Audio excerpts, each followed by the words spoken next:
Bello.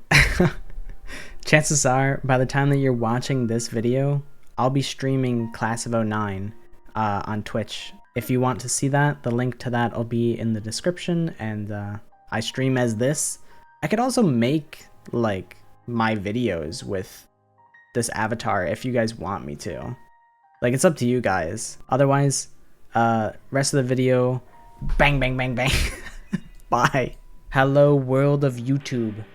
We are doing Danganronpa wheel things again. I say again because you might notice some characters are absent, and that is because we've done this once before, and we made what is the equivalent of a full game worth of hypothetical situations. It worked out really well. I feel like we're gonna not be able to make something as coherent as we did last time, but we are here. We have our wheel. I had to remake it all over again because I got a new computer, but we got everything back. We're here, and we're going to spin our wheel. If you are unfamiliar, I suggest you watch the first video that I made, and if you choose not to do that, I'll explain it anyway. So our first three rolls, we're going to roll for our protagonist, our antagonist, and our support character. And we're going to do it in chunks where we can choose whoever our first roll is to be either the protagonist, support character, or antagonist. So, without further ado, let's get cracking. Who do we have? Not So you might be wondering, what does chaos mean? A good question. A great question. In our tabs, we have our chaos wheel. Dude, I didn't think we would even get chaos at all in this one. I was like, well, you know, the more people that we take out of the wheel, the more likely it'll be that we can spin the chaos wheel. So here's our chaos wheel. I didn't label what all of these outcomes are, but each number is a different outcome. And we have our boy. I'm scared, dude. I'm so scared. Okay, let me check what I wrote down outcome 5 to be. 1, 2, 3, 4, 5. Okay, outcome 5 is not too detrimental. That is a bonus chapter. So we're gonna have a 7th chapter in this one. Thank God. There are some outcomes that augment the game like irreparably. So that one is fine. That one's relatively tame compared to what I have in the chaos wheel. That being said, I'm plenty open to suggestions. If you have other outcomes that you would like to see in the chaos wheel, you could put them in the comments and I'll hijack my favorite ones. For example, one of them is protagonist swap. One of them is roll a character and they become the protagonist love interest. Just random nonsense things. You could have Monokuma blow up and that be something of the chaos wheel. Just write down whatever nonsense in the comments and it might get rolled in the next episode. Who knows? Man, I'm gobsmacked. I am baffled. I can't believe we already got chaos. I was gonna weight it higher to make it more likely to happen because we didn't get any chaos rolls in the last episode. But already, right from the jump, we already got one. But now we actually get to pick characters here. Teru, man. I've come around to not hate Teru as much as I used to. He just loves his mama, bro. I don't know though, like, I don't want to play as him the whole game. And I don't know how good of a side character he's gonna be. And like, he's not that mean. He's not really antagonist energy. I guess we're gonna make him our support character, but I'm like not happy about it. Alright, pervert Teru locked in as our support character. And now we have to get protagonist and antagonist. I wonder... Ryoma. I wanted it to be Ryoma. I would have been cool with Rantaro. I don't know. Why we got all the little guys? Who's the next littlest guy in the game? Teru and Ryoma are like comically short. Who's the next shortest? We need Hiyoko. We need Sayonji to be our third for the trifecta of short guys, short kings. You know what? For short kings, Ryoma, you're the protagonist. Great job. Okay. Short king duo. Wonderful. Who's gonna be our antagonist? Please be someone that like actually can do it. Please be Gundam. Oh, that is so funny. That is so funny. Question is, in this alternate reality, should we have Gundam actually be mean? Like, should he actually be a total hater? Gundam be like, haha, I've already figured out this trial. Thanks to my 4 dark devas of destruction, you little small fries will never be able to figure out this fucking crime. And then Ryoma's like, yeah, I'm pretty sure that he did it. And then Gundam's like, huh, you thought wrong.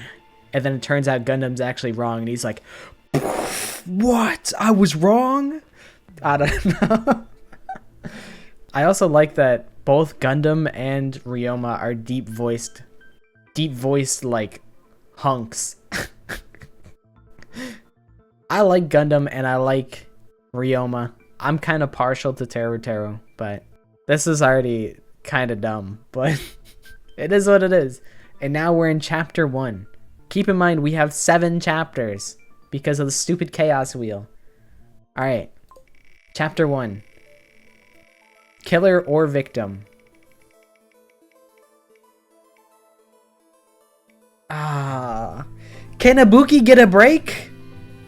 I love Ibuki. Can she get a fucking break?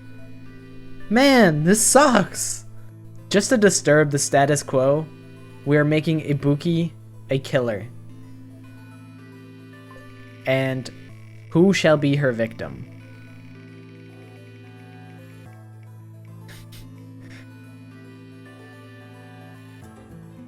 Good, killer. Fucking killer. I don't care. Ibuki, you're in the right for this. Killing Tsumugi is morally correct, and you are forgiven for your sins, Ibuki. Okay, I figured it out. I was thinking, so Tsumugi, in an effort to kickstart the killing game, she's disguised as somebody else, and she sees Ibuki, she's practicing, she's got her guitar, she's jamming out, she's going, like in that one song in the fucking soundtrack. She's being a freak in an endearing way. So Tsumugi comes up to Ibuki, and Ibuki's very perceptive. I feel like she would be like, oh, whoever the female student is, you're not really acting like yourself. And Tsumugi, like knife in hand, she's about to like attack Ibuki. Ibuki swings her guitar and then it hits her in the side, and when she has her hand out with knife in hand, her arm like bends inward, and then she ends up stabbing herself and mortally wounds herself, and then that causes her to bleed out, and then maybe for the sake of spice, Ibuki tries to doctor it up to make it look like a suicide, but in reality, Ibuki, in a bit of self-defense, she accidentally kills Tsumugi. But she's also not innocent because she did try to cover up the murder. Kind of like Leon, where it was sort of opportunistic, where Sayaka tried to kill him, but he took advantage of the opportunity in order to maybe, hopefully, get out her own self. So that is our chapter 1. Okay, our chaos slot is now a black space. We've removed everybody that we needed to. And now we have Toko Fukawa. Killer or victim? I'm gonna make her a killer. So, Toko, murderer.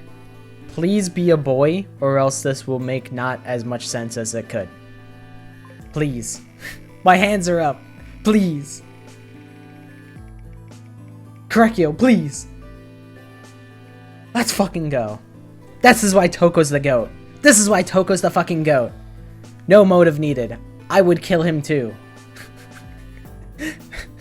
So my idea is Maybe since they're both weirdos, Toko takes a liking to Korekio because Byakuya's not in this game.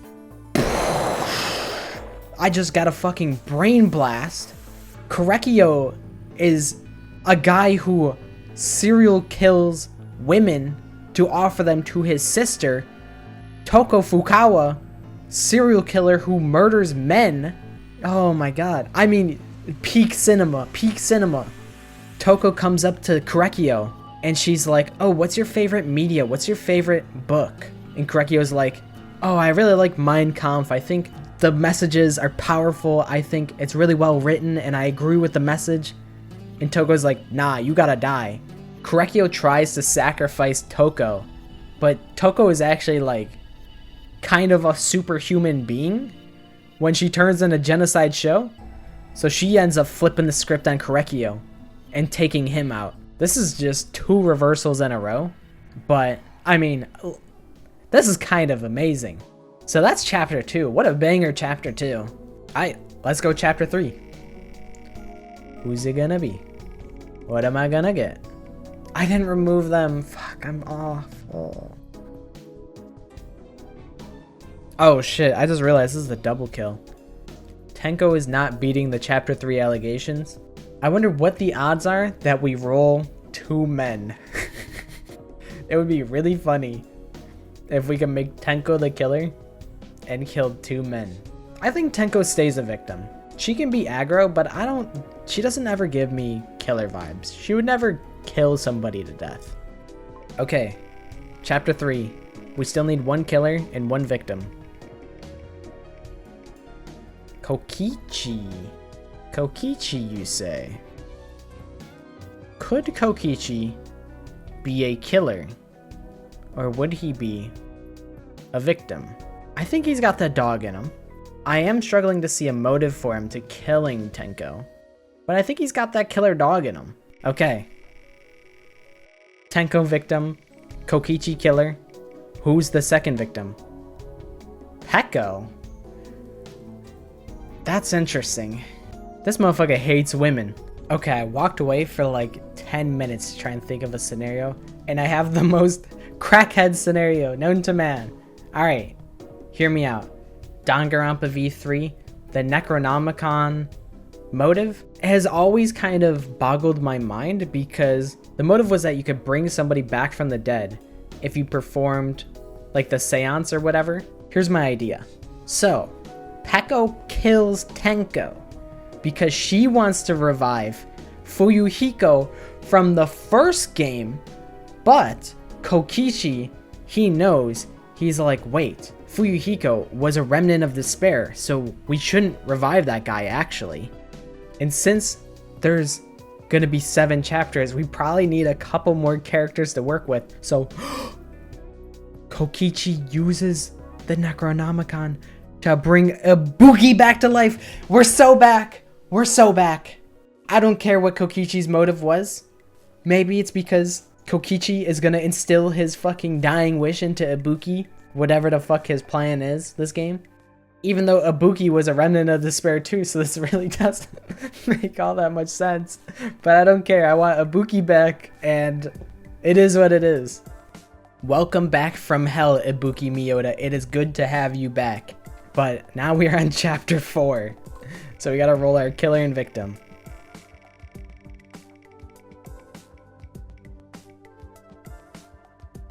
R.I.P. Bozo, your ass is dead. Actually, dude, I don't know. Nah, R.I.P. Bozo, you're dead. You're dead, I don't care.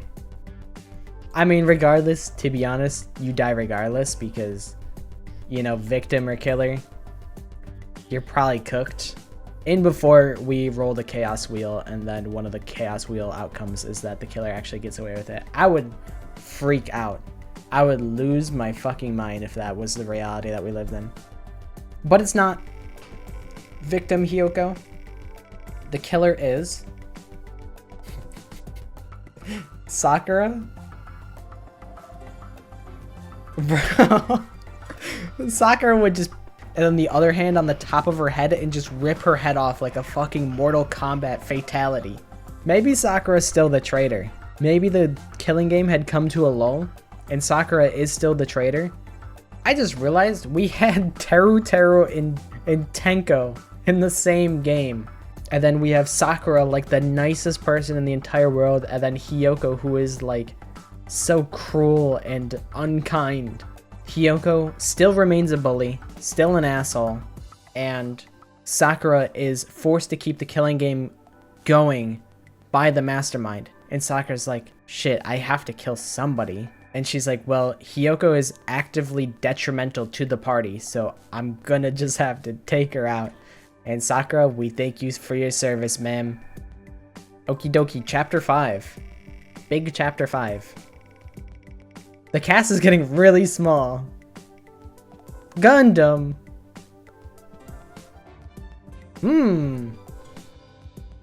Our antagonist, eh?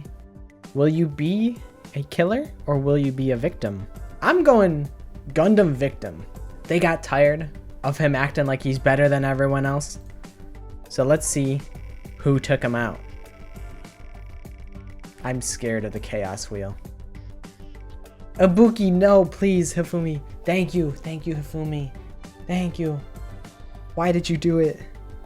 Okay, trying to make sense of this is really hard, but here's my idea. So perhaps Gundam as the antagonist, maybe he's acting like he destroyed the outside world and it's his doing. And then Hifumi's like, yo, fuck this guy.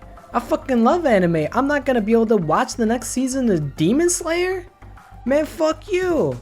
And then he kills him. And then the whole time Teru is trying to not freak out, but also keep Ryoma from just giving up on life. I think Teru and Ryoma could be a pretty wholesome 100 big chungus friendship. But that is our chapter 5. All right, chapter 6. And then we have one more chapter after that. Thank you, Chaos Wheel. Okay, Aoi. What are we thinking on Aoi? I'm thinking victim. Just felt like it. I really can't see Aoi killing anybody. So Kaede killing Aoi.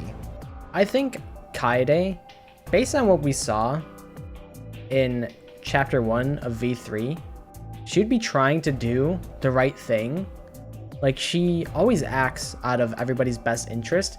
All right, hear me out. Let's say Aoi was actually involved in the killing of Gundam and Aoi was an accomplice to Hifumi, so Kaede was like, this bitch is the fucking mastermind, I'm gonna kill her ass and then I'm gonna end the killing game. And then because it's chapter 6, she actually thinks that she did end the killing game. The whole trial, it builds up to Aoi being involved in Hifumi's murder. And then Kaede see? Like, she self-reports. The murder weapon? I don't know. Gun. She just picked up a gun and she just blasted Aoi. And she was like, see? It's over. She's the mastermind. And then you hear, doom, doom, doom, doom. A body has been discovered. And she's like, fuck. So now, we need to find our mastermind. Oh, should I put all of the past victims in? No, I'll just leave the people in this chapter. I feel like imagine Samugi was the mastermind again, and she died in chapter 1. It's like, how did you have a contingency plan to have this go for another 7 chapters if you're dead? So I feel like the mastermind has to still be alive, and we'll leave it as this. End the fucking video. I'm done.